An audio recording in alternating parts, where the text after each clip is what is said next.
Saludos amables televidentes, gracias por estar con nosotros en la hora 22.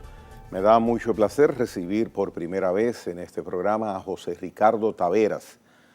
José Ricardo es abogado, es político, ha sido director de migración y ha participado en diferentes estamentos del Estado, inclusive desde la Cámara de Diputados, pues fue legislador en un periodo, José Ricardo, dos periodos. Un hombre con mucha experiencia en los aspectos que tienen que ver con el desarrollo institucional de la República Dominicana. Por demás, secretario general del Partido Fuerza Nacional Progresista, hace muchos años, es su secretario general. José Ricardo, quiero darte la bienvenida y al mismo tiempo iniciar el conversatorio contigo en un tema que eres de los exponentes en medios dominicanos y se puede decir en la sociedad una de las personas que más pendiente está del tema de la migración en República Dominicana, sobre todo lo que tiene que ver con el tema haitiano. El tema de la inmigración de los haitianos ilegales a República Dominicana es de larga edad y yo puedo compararlo, por ejemplo, con el problema, la situación que hay en las cárceles dominicanas. No hay forma de que se corrija, no hay forma de que se controle, no hay forma de que se reduzca ese problema. ¿Por qué? Sí, muy buenas noches, Gregory. Gracias por tu amable invitación y permitirme debutar junto a ti en la hora 22 y claro, junto al motivo que te trae todos los días por aquí, que son tus televidentes, teleradioyentes en esta plataforma. Sí. Mira, hay ese tema es histórico y tiene un carácter permanente.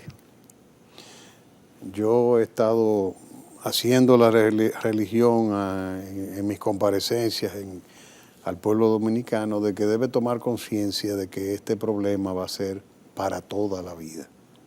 Somos la única nación del mundo que tendrá que vivir reivindicando su soberanía y su identidad per secula seculorum. Porque por los siglos de los siglos. Entonces, ¿por qué? Bueno, porque somos una situación muy sui generis. Se podría comparar a la nuestra, quizás, por ejemplo, la situación de Chipre. Tú sabes que Chipre también es una isla conformada por dos identidades diferentes, que son los greco-chipriotas y los turco-chipriotas, donde no hay el componente racial, donde todos son blancos, pero son identidades diferentes en términos culturales, históricos, y esa es una frontera vigilada por Naciones Unidas permanentemente. O sea, ahí no hay, cada vez que se han retirado los cascos azules de esa frontera, terminan en desgracia. Entonces ya hay una misión permanente para cuidar esa frontera para que no se maten. Entonces la situación nuestra es probablemente más grave que esa. Más grave porque todos conocemos el universo de dramas que padece Haití. Y Haití ha tocado tan profundo ese universo de dramas que ya redimirlo de esa realidad es una acción para la cual la nación haitiana está en absoluta indefensión. Ellos no pueden, por sus propios méritos y sus propios esfuerzos, levantarse del lugar donde han caído. Y la comunidad internacional es consciente de eso. Porque si no fue el primero, uno de los primeros informes sobre las situaciones calamitosas que hay alrededor del mundo, en 1948, Naciones Unidas, recién nacida, no tenía un año, hace un informe sobre la situación de Haití, que es un tomo, yo siempre digo, es de este gordo, o sea, un libro que se para solo, como dicen los académicos. Entonces, sobre el drama medioambiental, económico, social, en términos sanitarios, infraestructura, que es grave en todos los ámbitos imaginables. Entonces, conscientes de eso, el proceso ha ido evolucionando. Haití no era una piedra de escándalo porque mientras hubo una autoridad central, dictatorial, había un control. O sea, Duvalier ejercía un control de la frontera y no permitía que los ciudadanos haitianos incursionaran en territorio dominicano, porque hay un compromiso firmado desde 1938 en ese sentido. Pero al desmantelar el ejército haitiano, ese compromiso cesó y de ahí Haití ha venido reconduciendo sus crisis institucionales una y otra vez, que no hace falta hablar sobre eso porque ya todos conocemos ese tema. Entonces, esa realidad no va a cesar mientras no haya una transformación del haitiano en sí mismo. ¿Cómo tú transformas una sociedad así? Bueno, tratando de tener una política sostenida durante varias generaciones, con continuidad, y sobre la base de una inversión de mucha importancia. La gente ahora está esperanzada en que la comunidad internacional intervenga en Haití, porque ahora mismo el problema de Haití se señala como si fueran las bandas, y el tema de Haití es más profundo que las bandas. Las bandas son parte de la consecuencia del colapso institucional. Es mucho más profundo porque cuando tú tienes una economía incapaz de redimirse por sus propios medios, que tiene como rubro fundamental la remesa de los ciudadanos haitianos que residen en el extranjero, y que no tiene mecanismos de producción de importancia, entonces obviamente tú estás en una situación de una nación atrapada, totalmente atrapada. ¿Qué pasa con esto? Haití tiene una población formalmente de 10 millones, formalmente. Hay demógrafos haitianos que dicen que no, que en Haití hay 14 millones de habitantes. Pero sea lo que sea, vamos a partir de que son 10. Los centros de pensamiento vinculados al Banco Mundial y otros que no, pero que hacen proyecciones de las naciones, plantean, por ejemplo, que la República Dominicana crecerá tentativamente alrededor del año 2030 una economía de un PIB de 200.000 millones de dólares. Un crecimiento bastante importante. Esa proyección, debo anotar, que era previa a la pandemia. Pero obviamente nosotros hemos demostrado que nos estamos levantando poco a poco. La sociedad dominicana es una sociedad dinámica, con todas nuestras limitaciones y todo. En el caso haitiano, tú tienes una economía que es 10 veces menor que la dominicana y que tiene un Producto Interno Bruto per cápita muy inferior al nuestro. Cuando tú haces la ecuación de crecimiento poblacional y crecimiento del Producto Interno Bruto, entonces tú dices, bueno, los estudiosos dicen que para la década del 30 al 40 vamos a tener en la isla de 30 a 40 millones de habitantes. Eso es demasiado. Pero no te quepa la menor duda, por la forma en que ellos se reproducen y nosotros nos reproducimos, que las 2/3 partes mínimas de esa población va a ser haitiana. Allá y aquí, porque este es el paritorio de los haitianos. O sea, ellos nos van a duplicar, entonces, en población. En esa ruta que van. Y nosotros no estamos mirando a largo plazo este problema, porque eso es lo que pasa, que nosotros no hemos tenido autoridades en capacidad de ver este tema a mediano y largo plazo. Ese es uno de los retos más importantes. Entonces, cuando tú miras eso y ves las perspectivas de crecimiento de la economía haitiana, estamos hablando que Haití para el año 2030 no habrá rebasado los 20.000 millones de dólares de Producto Interno Bruto. Ínfimo. Yo estoy redondeando, Ya. Estoy redondeando porque ninguno de los centros de pensamiento le adjudican un crecimiento de monto. Entonces imagínate tú cuando nosotros lleguemos a 200.000 millones de dólares y ellos se queden en 20.000. Entonces el desbalance se va a incrementar. Y nosotros vamos a ser más interesantes para estar acá. Nosotros somos su tabla de salvación. Entonces, ¿qué pasa? Cuando tú haces la ecuación de ese crecimiento económico, junto al crecimiento poblacional, significa que el Producto Interno Bruto per cápita en Haití va a crecer negativamente. Entonces, ¿cuáles son las expectativas que puede tener un ciudadano haitiano que no sea migrar? O sea, ese problema lo estamos viendo ahí. Eso es cuestión de meterse a internet y buscar los estudios de las perspectivas de los países latinoamericanos de cara al año 2030. Andan por borbotones los informes, ¿eh? Las perspectivas. Entonces, frente a esa realidad que nos coloca a nosotros en una situación de que somos una de las naciones más pobladas del mundo. Tenemos una densidad poblacional de cerca de 500, 400 habitantes por kilómetro. Nosotros tenemos 304 por ahí, más o menos, y los haitianos tienen ya como 415 habitantes por kilómetro cuadrado. En la mitad del terreno de nosotros. Ni lo sabemos allá ni lo sabemos aquí, porque aquí tenemos un censo que no ha servido absolutamente para nada en dos ocasiones. En el gobierno anterior se hizo un censo que colapsó, fracasó.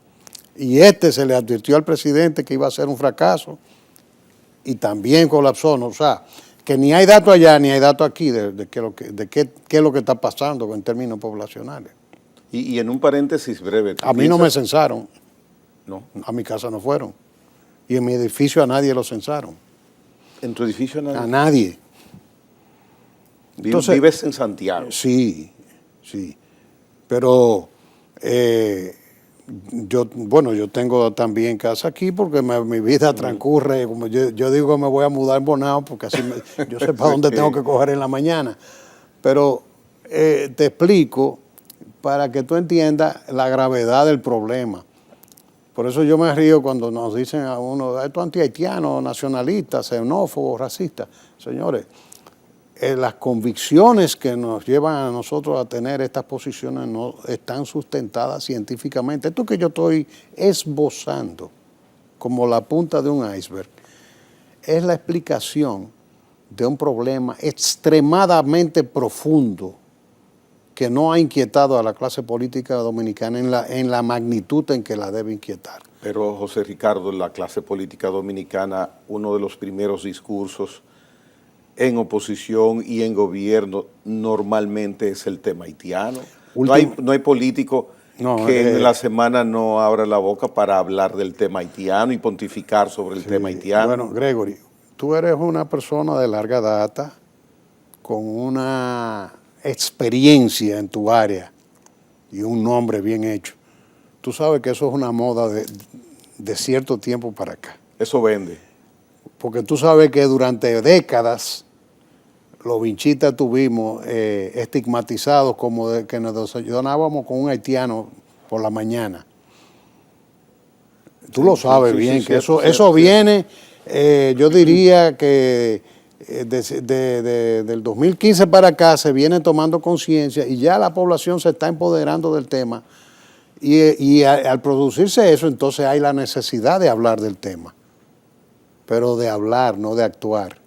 Entonces, la pregunta que el televidente y un servidor nos hacemos, aprovechando que tú estás acá sentado conmigo, ¿por qué no controlamos? ¿Por qué hemos permitido o por qué ha sucedido que ese problema haya tenido la magnitud que hoy día tiene, porque un inmigrante del vecino país, de Haití, no viene en avión, viene por tierra. Y en tierra hay decenas y decenas de soldados, y hay cesfrón, y hay puertas, y hay todo. O sea, ¿por qué no se ha podido? ¿Por qué ha llegado hasta acá, José Ricardo? Bueno, mira, yo voy a decir algo que te va a sorprender, porque un político no diría lo que yo voy a decir en este momento. El principal responsable es el pueblo dominicano. ¿Cómo así? Porque este sistema ha sido incapaz de reaccionar frente a un problema de esta magnitud. Y todavía esta población está dispuesta a votar por los elementos fundamentales del sistema. Aquí no hay, Gallup acaba de salir y está hablando de que, yo entiendo que eso debe haber sido, no fue bien preguntado, pero hablan de que un 2.5 creo que fue que le dieron en la encuesta. Al tema haitiano.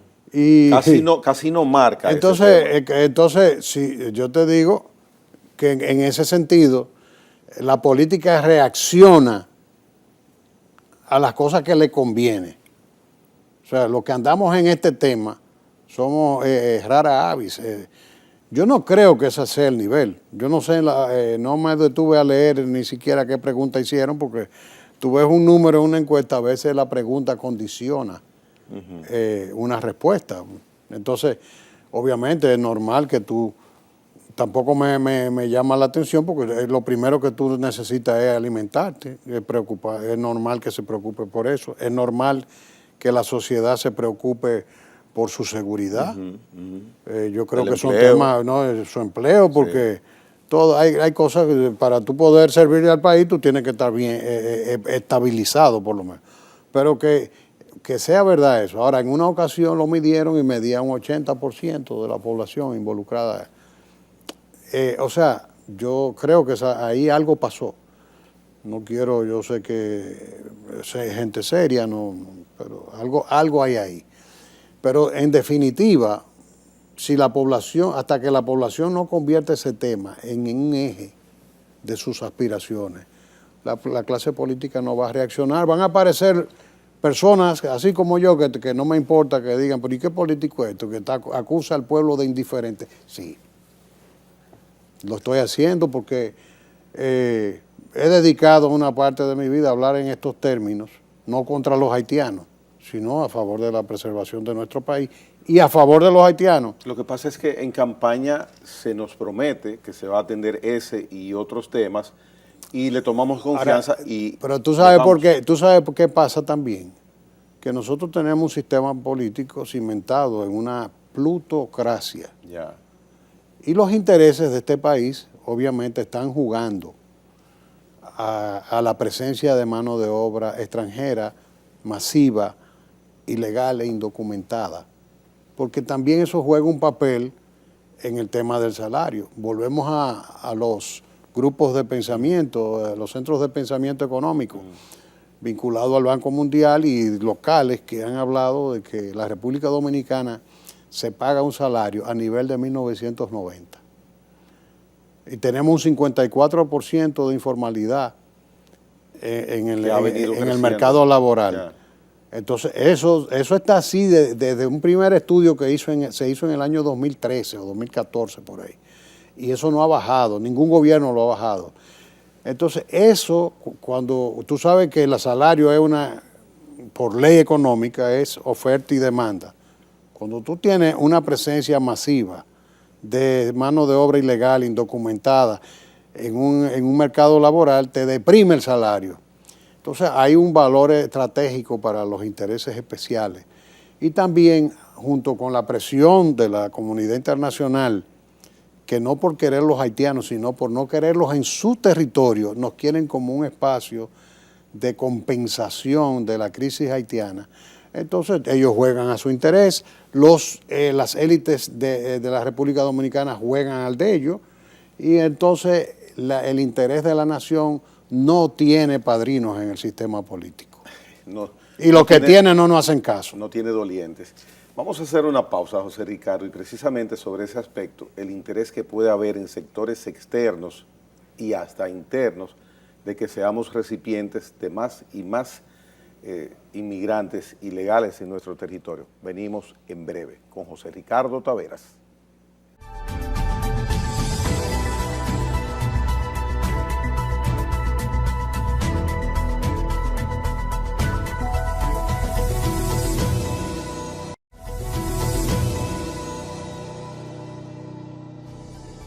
José Ricardo Taveras, en cuanto a el interés externo que puede haber para que República Dominicana sea la responsable de albergar ciudadanos haitianos, te hago la siguiente pregunta.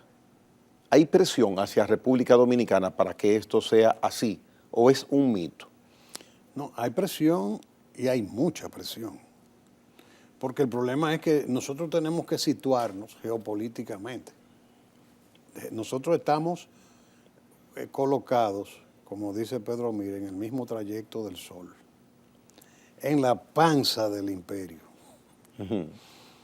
Entonces, pero no del imperio, no, porque aquí estamos en el Caribe, está en la situación de Cuba, en una situación geopolítica de mucha importancia, y nosotros, pero todos sabemos lo que pasa con Cuba.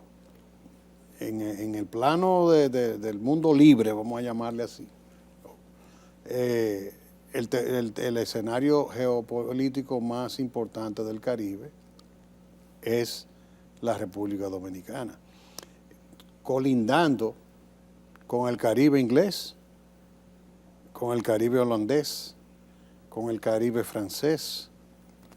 Entonces, son muchos intereses, y con los Estados Unidos, porque nosotros tenemos frontera marítima con Estados Unidos. Entonces, ¿qué pasa? Esa situación geopolítica conlleva que tú tienes ya el historial de los cubanos llegando en balsa al sur de la Florida, y los haitianos también. Los Estados Unidos están conscientes y los franceses están conscientes. Tú estás viendo la actitud que tienen en las islas con los haitianos. Es en jaula que los guardan y los repatrian, como si fueran bestias. Hablan de nosotros, pero lo único que sale a relucir es lo nuestro. Entonces, cuando tú te pones a mirar, los franceses no lo quieren en el Caribe francés, en los territorios de ultramar, como le llaman ellos. No lo quieren los americanos en la Florida. El pequeño Haití de Miami es una zona de nadie. Ahí no entra, es un territorio apache. Entonces, cuando tú te pones a mirar, ¿qué es lo que hace una nación? Jugar a sus intereses. Ellos están jugando a que nosotros seamos un espacio de compensación, porque ellos saben que lo de Haití es irremediable, entre comillas. ¿Y por qué no resolverlo con Haití? ¿Por qué tratar de que se...? Porque ellos saben que no tiene solución, y la que tiene no la quieren asumir. Muy costosa. Bueno, ¿qué implica, por ejemplo, a menos que Haití mañana aparezca petróleo y ya se convierta en un territorio que sea de interés para las potencias, porque tenga algún tipo de producto de importancia, algún recurso natural importante, no les interesa, porque ahí lo único que ellos ven es un pedazo de África en el Caribe, que sería muy difícil de gobernar y que requeriría que el rescate del profundo mar en que está hundido Haití sería muy costoso, porque rescatar Haití implica construir, entre comillas, vamos a usarlo así, para un nuevo haitiano. Y para hacer eso estamos hablando de transformar el haitiano durante unas 4 generaciones por lo menos. Entonces tú coger ese haitiano e irle entregando poco a poco el control de su destino.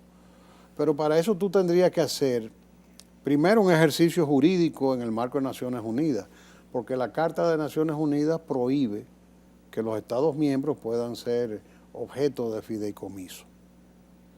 Entonces, que pudiera ser una salida. El fideicomiso es la salida fundamental. Yo se lo planteé una vez a Insulza cuando era secretario general de OEA. Yo le dije, ¿qué es lo que ustedes están dorando la píldora si el mundo entero sabe que Haití no es un Estado, que simplemente hay que sentar a Naciones Unidas y explicar ya que aunque se le ha respetado hace tiempo que eso desapareció como Estado, y que por lo menos se idee un estatuto de fideicomiso especial, transitorio, de mediano plazo, para crear una condición diferente en Haití, porque, y él me lo admitió. ¿Recibiste respuesta? Una vez que él vino aquí, él me lo admitió y dijo, sí, vamos a hacer un último esfuerzo, me dijo Insulza una vez, reunido cuando yo era diputado con nosotros, tenemos que hacer un último esfuerzo, pero tal como usted dice, diputado, si fracasan, el fideicomiso es incontenible. Obviamente, eso te hago esa historia, porque esa situación significa que entre ellos hay conciencia de que no hay salida en Haití. Entonces, ¿pero qué pasa? Eso significa que hay que poner una administración internacional, significa que eso hay que financiarlo. Tú tienes que meter una administración internacional bien supervisada, y siempre digo esto porque la gente habla de la corrupción de la política, pero esa comunidad internacional es 10 veces más desastrosa en términos de corrupción que la clase política de cualquier país de América Latina. ¿Puede ponerse de ejemplo las fuerzas de la MINUSTAH? Bueno, imagínate, eso le costó a la comunidad internacional 800 millones de dólares todos los años. Era uno de los rubros fundamentales del Producto Interno Bruto de Haití, el dinero que se gastaba en torno a ese. Y eso no le sirvió de nada, porque la MINUSTAH, tú no ganas nada con producir una intervención. Tú viste que el responsable, que no sé si fue el ministro de Defensa de Canadá, que le informó al primer ministro Trudeau que entendía que las Fuerzas Armadas canadienses, ciertos grupos eran incapaces de poder entablar una contienda con las bandas haitianas. Wow. O sea, entienden que sus tropas estarían en alto riesgo en esa situación. O sea, la salida no puede ser estrictamente militar, porque es que tú, como dice la canción de Silvio Rodríguez con el poema de Bertolt Brecht, se dice, la mato y aparece una mayor, ¿verdad? Sí. Eso es lo que está pasando con Haití. Tú acabas con las bandas y va a venir la serpiente va a sacar otra cabeza. Porque el problema es que eso no puede ser reconducido dejando que a los haitianos estén en una situación de indefensión. Con el tema de las bandas, algunos invitados que han estado en ese asiento tienen criterios que difieren muchas veces de quién controla, quién apadrina las bandas. ¿Tienes un criterio definido en ese aspecto o no? Bueno, esas bandas surgieron claramente. El presidente Moïse tuvo una cuota en la formación de esas bandas y ciertos grupos de élite también.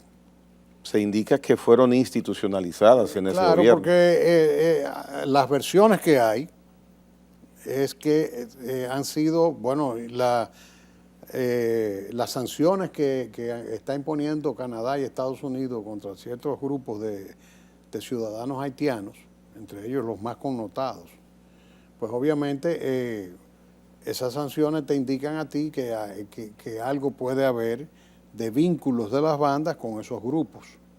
Pero al margen de eso, políticamente se habla de que el presidente Moïse, que tenía un plan continuista, él pretendía medio instaurar una semidictadura, eso es lo que se dice, pero finalmente terminó siendo una víctima. Tuvo conflictos grandes, se dice que con el sector de la generación eléctrica en Haití. Yo no sé si tú recuerdas que él se reunió con el presidente Abinader en la frontera. Sí, claro. Llegaron a un acuerdo de 11 puntos, me parece. Y entre todo eran basura. Nada de lo que escribieron ahí tenía ningún sentido. No era... Pero había un componente peligroso. En ese acuerdo decía que la República Dominicana y Haití se iban a interconectar eléctricamente para que la República Dominicana le vendiera energía a Haití. Y obviamente eso atenta porque aquí la energía es un robo que está en manos de sectores oligárquicos que hacen lo que les da la gana. Y que todos los presidentes, de Danilo Medina para acá, todos, Danilo y Abinader, han entregado en manos de empleados, de ejecutivos de esos grupos económicos, los órganos que están llamados a ejercer un control del sector eléctrico y de todos los sectores que tienen que ver con eso. Entonces, aquí ahora mismo, pero yo te hablo de que todo es una plutocracia. Entonces, cuando tú miras eso, ese anuncio, cuando tú sabes que en Haití la energía tiene un costo, se dice que hasta 10 o 15 veces mayor que aquí. Es una cosa tremenda. Y había un pulso entre sectores oligárquicos vinculados a la generación eléctrica y el presidente Moïse, que siempre se pensó que podía haber algo de eso en el asesinato de Moïse. Pero sea quienes sean, uno se pregunta también después de todo esto, ¿por qué esta indiferencia de las potencias que están viendo este problema? No hacen nada por resolverlo. ¿Por qué no hacen nada? ¿Cuál es tu pensar sobre eso? Hay personas que piensan que ellos están tratando que ese problema se agudice, que se genere un conflicto de manera social profundo para justificar una intervención de mayor nivel y sobre todo para facilitar el éxodo de una buena parte hacia la República Dominicana, porque ellos hace tiempo que andan buscando como esa descomprensión para poder manejar la situación haitiana. Entonces, por eso es que tú ves que desde hace tiempo, desde el gobierno de Danilo Medina, había un plan del Instituto Nacional de Migración que fue desempolvado en este gobierno, porque ahora está ahí el papaupa de la inteligencia que ha servido esa causa en contra de los intereses de la República Dominicana, que es Willy Lozano. Nada personal, él ha servido esa causa y ha vivido de ella haciendo estudios y ha servido a las ONG que reciben fondos internacionales en ese sentido. Eso no es un secreto para nadie. Él y todo, Paveliza, el canciller, este gobierno está rodeado de los enemigos, de los caballos de Troya que nosotros tenemos aquí. En los puestos claves. Con el tema haitiano te refieres. En los puestos claves. Entonces, cuando tú te pones a mirar eso y tú te pones a ver, ¿qué se busca? Desempolvan ese plan al que me refería para los centros de refugiados establecidos de este lado de la frontera, porque si se recrudece, hay quienes piensan, yo no tengo elementos para concluir, pero sí tiene sentido pensar que se busca una agudización de la crisis para lograr por fin el establecimiento de asentamientos permanentes de refugiados en un volumen significativo, porque para eso han estado financiando y no podemos olvidar que eso le costó el poder a Balaguer en el 94. En ese momento sí hubo evidencia de la intención de que estableciéramos campamentos y él, por supuesto, se negó. Y prefirió perder los 2 años de poder, porque la gente habla disparate aquí de que Balaguer hacía trampa. Aquí todo el mundo es tramposo. Aquí en el 78 cogieron al PRD haciendo trampa. Entonces, en el mejor momento, entonces se llegó a documentar que en ese espacio de la Esperanza Nacional, que se hicieron trampa en Nagua y se hicieron trampa en muchísimos sitios. Entonces, el problema es que no era un sistema, este no es un sistema político de ángeles. José Ricardo, entonces, cuando tú miras eso, para cerrarte esa idea, lo que te quiero decir es, Balaguer era un líder y tenía, lo demostró, fuera del poder, en su bolsillo, sin menearse para ningún lado, 750,000 votos que lo siguió sacando toda la vida y volvió al poder. Entonces, pero en el 94 la crisis, la razón por la cual los americanos terminaron de tachar a Joaquín Balaguer fue porque les dijo que no.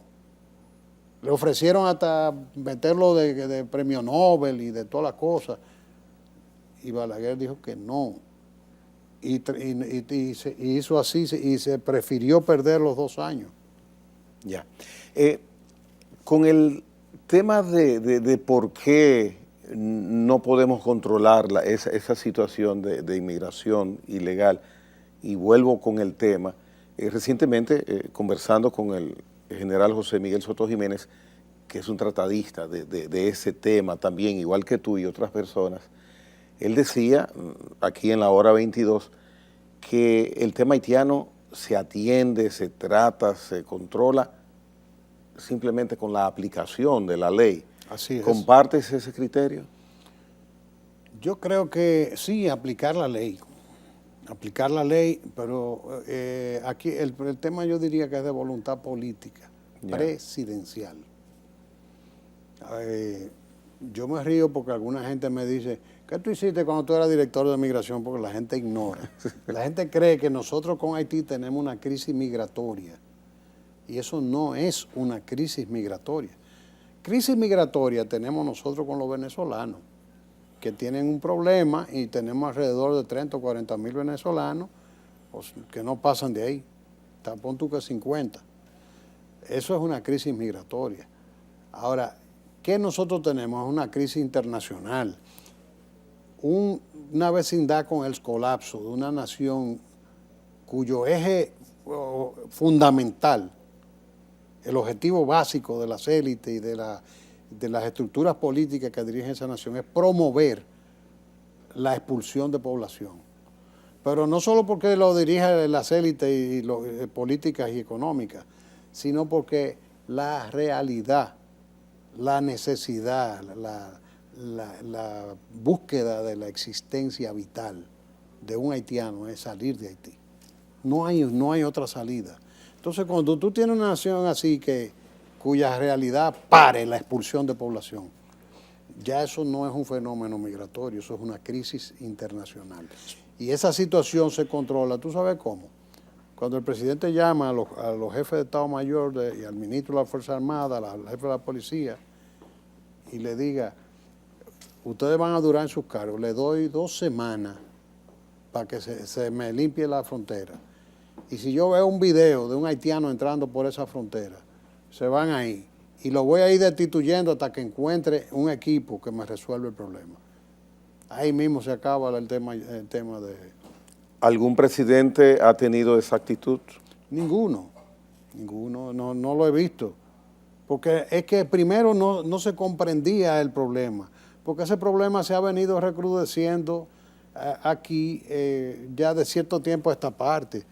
Salvo nosotros tenemos, es histórica, esa migración es histórica, no estoy diciendo que, pero en los términos que se viene produciendo es fundamentalmente, yo diría que estimulada desde el gobierno de Danilo para acá. Bien, vamos a hacer una pausa para venir al segmento final.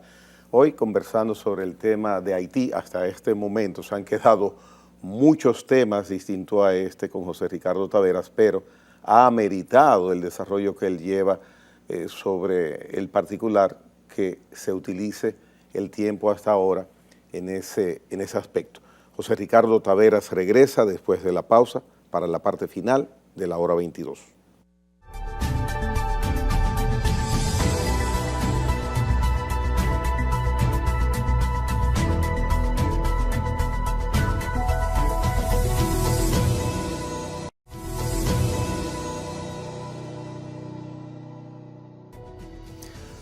En el tema que hemos venido tratando, al preguntarte por qué había que hacer para poder resolver, aminorar esa situación del tránsito ilegal de haitianos a República Dominicana, indicabas que la voluntad presidencial era determinante. Ahora bien, siento que los presidentes que hemos tenido se han preocupado bastante por el tema haitiano, estando en la oposición y también luego siendo presidentes, aunque los resultados vemos que no han sido lo que hemos esperado.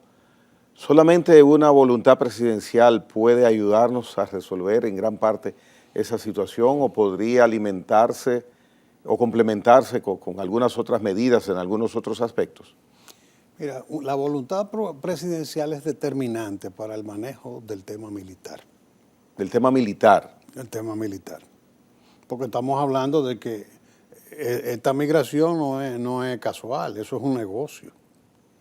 Todo el mundo sabe que hay peajes en la frontera y que las Fuerzas Armadas están involucradas en esto. Digo, las Fuerzas Armadas no, miembros de las Fuerzas Armadas, porque en las Fuerzas Armadas, igual que la sociedad dominicana, que hay de todo, gente seria, gente que no sirve para nada, tú ves. Todos sabemos las virtudes y los defectos de nuestros organismos de seguridad. Y la responsabilidad del cuidado de la seguridad fronteriza es de las Fuerzas Armadas. Y el jefe de Estado Mayor es clave para eso. Si el jefe de Estado Mayor, el comandante en jefe es clave para eso. Si el comandante en jefe sabe que eso es un estatuto de corrupción de arriba abajo y nombran y ese elemento no entra en juego, pues, o sea, si yo fuera presidente, yo nombro un equipo de Fuerzas Armadas y le digo a todos, si me cruza uno, te doy 15 días. Al primer videíto que me suba cualquiera de un haitiano cruzando por ahí, te va. Hasta que yo encuentre uno que controle. Olvídate que ese negocio se va a acabar. Se va a acabar en ese aspecto.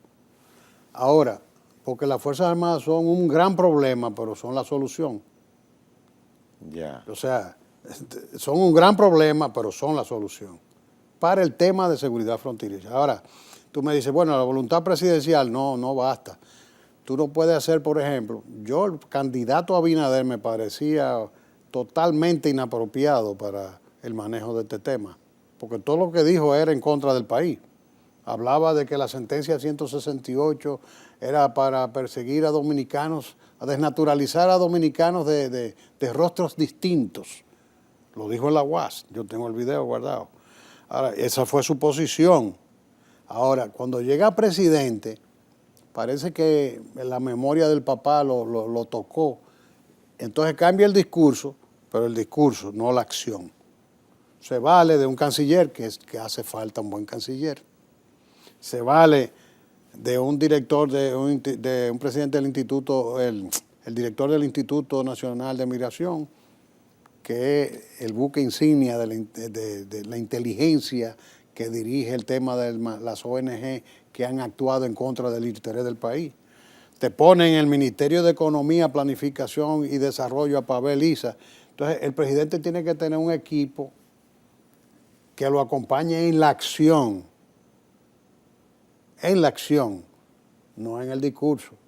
Entonces, tú ves un presidente que dice una cosa y un equipo que está haciendo otra. Pero la peculiaridad del criterio de esos funcionarios que mencionas, que son criterios individuales, necesariamente implica la política en ese aspecto que lleva el gobierno, que lleva el Poder Ejecutivo, o porque son individualmente ellos quienes tienen una posición. Bueno, pero el presidente es el jefe del Estado y obviamente el jefe del poder del gobierno. Uh-huh. Entonces, si el jefe del gobierno fija una política y tú tienes que cuando tú vas a impulsar una empresa, ¿qué tú haces? Te tienes que buscar un economista, pero tú no te buscas un economista de cualquier escuela. Tú crees en tal visión económica, tú te buscas un economista que cree en esta visión. Tú no te buscas, cuando se trata de los intereses de los estados, tú no te puedes buscar una persona que ha obrado toda su vida en contra del interés del que tú dices que tiene interés de echar adelante, para que sea el que ejecute tus órdenes. Entonces ahí aplicaría el refrán de la mujer del César no le basta con ser seria. No, es que este gobierno instrumentaliza ese tema. No hay una actitud sincera con este tema. Eso es una instrumentalización del tema, con todo el respeto que me merece el presidente. Pero y las posiciones en foros internacionales y aquí mismo... Son poses. ¿Poses? Son poses. Igual que la empalizada que están haciendo en la frontera. Son poses. Porque cuando tú dices, el presidente va y se tira ahí, invita a la clase política y el primer Picasso, y no van, creo que van 3 o 4 kilómetros de la empalizada que están haciendo ahí. Porque eso, sin ningún criterio. Entonces, yo le reconozco su valor porque es un paso de avance y nadie lo había hecho. Pero el anuncio para tú hacer 3 kilómetros para irte a tomar fotos, ha ido 2 veces. Alante de él, uno de los ingenieros dijo que ya llevaban 3 kilómetros. Digo, después de más de años, casi 2 años de haber dado el primer Picasso. ¿Qué es esto? Bukele hizo una mega cárcel en 7 meses. Bueno, pero entonces tú puedes ver que esos son poses. Entonces, este país no está tratando ese tema como debe. Pero a eso se añade que tú no puedes ver este tema en función de que la gente quiere ver sangre, entre comillas, vamos a deportar. Migración está deportando, hay que reconocérselo, eso hay que reconocerlo. El director de Migración acaba de indicar que hay un récord que hay que atribuirle a su gestión de 200.000 deportados en tiempo récord. Sí, no, ellos están trabajando, pero también hay un récord de la puerta giratoria que es en la frontera. 200.000 deportados y 200.000 reingresos. Porque todo el mundo sabe, el Listín Diario publicó hace días, Gregory, yo no sé si tú lo viste, una ciudadana haitiana, entrevistaron varios, de cómo lo deportaron y cómo ellos retornaron. Eso salió. ¿Y cuánto le costó? Pero parecía un viaje a Río San Juan. Oye, se le debe reconocer porque que han deportado bastante. Yeah. Pero eso es inútil, porque 200.000 deportados, 200.000 retornos automáticos. La situación queda igual. Esa ciudadana que le declaró al Listín dijo que la deportaron hoy y al otro día ya estaba. Dígame cualquier ingeniero o parcelero, dueño de finca, lo que sea, que tenga ciudadano haitiano trabajando. Tú sabes cómo es, llaman a uno de los amigos o parientes que tienen en la obra para que el ingeniero le avance 7 o 10.000 pesos prestados para ellos pagar retorno. José Ricardo, el empresario o el...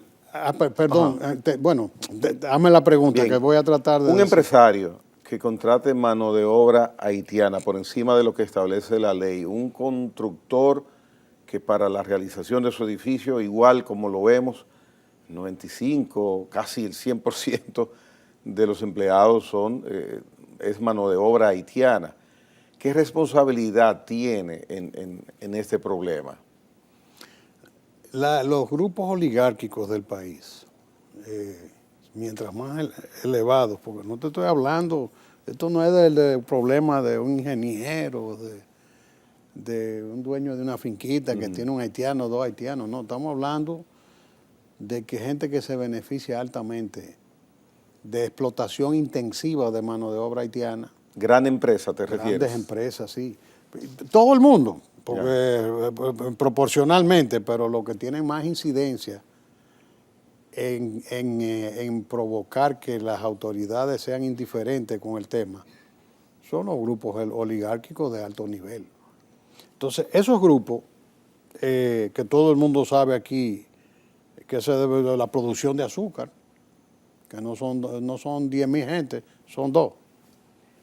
Entonces, esos grupos te promueven eso, y el empresariado en general, por lo que te comentaba de la depresión del salario. Pero al margen de eso, ellos son responsables de presionar con la comunidad internacional, a las autoridades dominicanas también, porque también eso hay que decirlo, que hay una responsabilidad local, y esos son los beneficiarios, y esos son los que van a donde los presidentes a protestar. Dímelo a mí si yo no lo sé. Ahora, tú quieres atender integralmente este problema. Porque ¿cómo tú vas desmontando eso? Porque tampoco tú puedes pensar que con un manotazo en un escritorio y un San Antonio tú vas a resolver el problema. Este problema se resuelve con políticas. Si la Fuerza Nacional Progresista fuera gobierno, yo te aseguro a ti que nosotros impulsaríamos, por ejemplo, una política de mediano y largo plazo. Aquí hay bono gas, bono luz, bono de todo, como parte de políticas sociales impulsadas incluso por los organismos internacionales. Pero cuando tú trabajas, te quitan todos esos beneficios. Tú tienes que ser desempleado, cumplir ciertos perfiles económicos y te quitan todos los beneficios. Bueno, pero ¿por qué el Estado Dominicano no puede perfectamente decir, bueno, si tú me vas a trabajar en el sector agropecuario, en la construcción, yo te voy a hacer tener el bono gas? Es más, todo lo contrario, si no lo tenía, te lo voy a dar.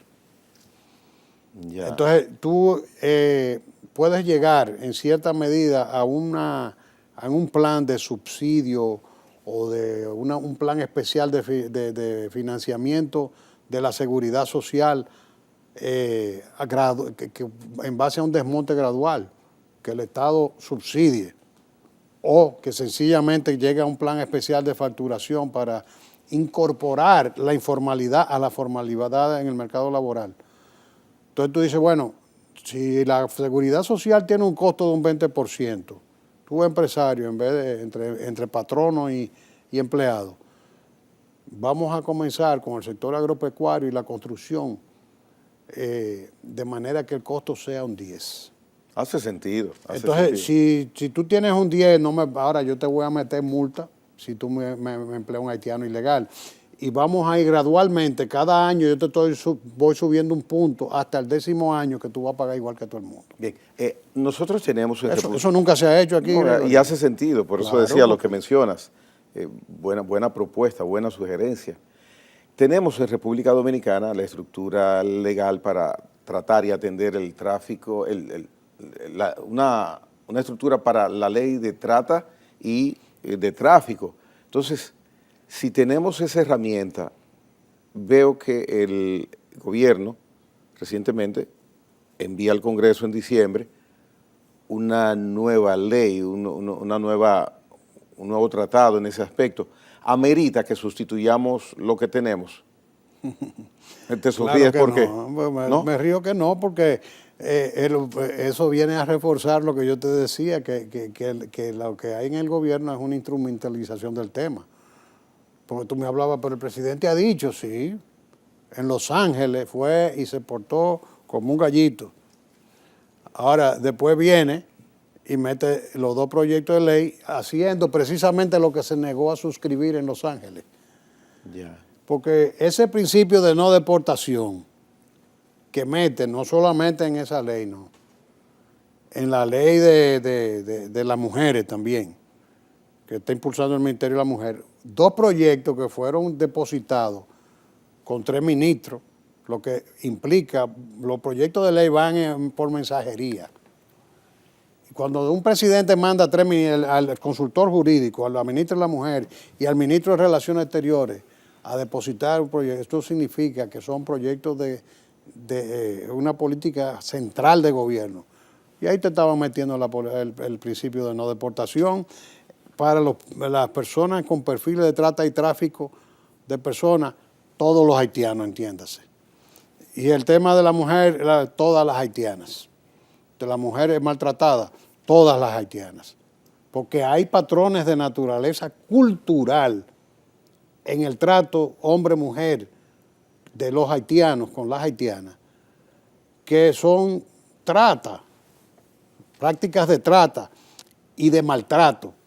Entonces, automáticamente todas esas personas adquieren un perfil legal y no son deportables. Y hay que traerle hasta la familia. Entonces ¿no piensas que... No.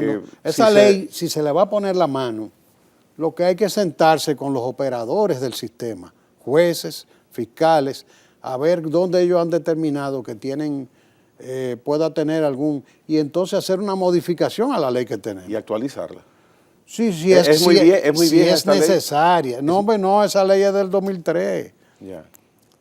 Esa ley es del 2003 y se suscribió antes de que, se promulgó antes de que el país ratificara el acuerdo que la contempla. Bien, José Ricardo, estoy seguro que el televidente ha salido muy edificado con los temas que has expuesto sobre el tema haitiano, sobre todo la inmigración ilegal, la manera en que manejamos esta situación. Y es importante porque es un tema delicado y que cada dominicano debe tener por lo menos un criterio y enfoques a escucharlo sin apasionamiento e independientemente de que participes en una organización política, sé que tu criterio de ciudadano y conocedor de la materia te hace exponernos lo que verdaderamente consideras es lo justo para República Dominicana y dentro del marco de la ley es lo que equivale a ser a nivel ya internacional en el trato con una nación de la cual somos vecinos. Así que agradezco tu participación y que hayas tratado de esa manera ese tema. Sí, y te voy a anotarte para los amigos televidentes. Sí, yo soy un dirigente político. Eso no me descalifica, al contrario, me califica. Yeah. Porque aquí hay un criterio de que hay que la política, no, métanse a la política. Porque los bienes del ausente están a merced del que está presente. Y yo reto a cualquiera que diga que esto tiene un matiz partidario o mezquino, porque todo cuanto he dicho esta noche aquí tiene fundamento científico y está sustentado sobre la base de datos levantados conforme al método. Bien. Señores, José Ricardo Taveras nos acompañó en la hora 22 hoy día. Mañana les esperamos. Hasta entonces.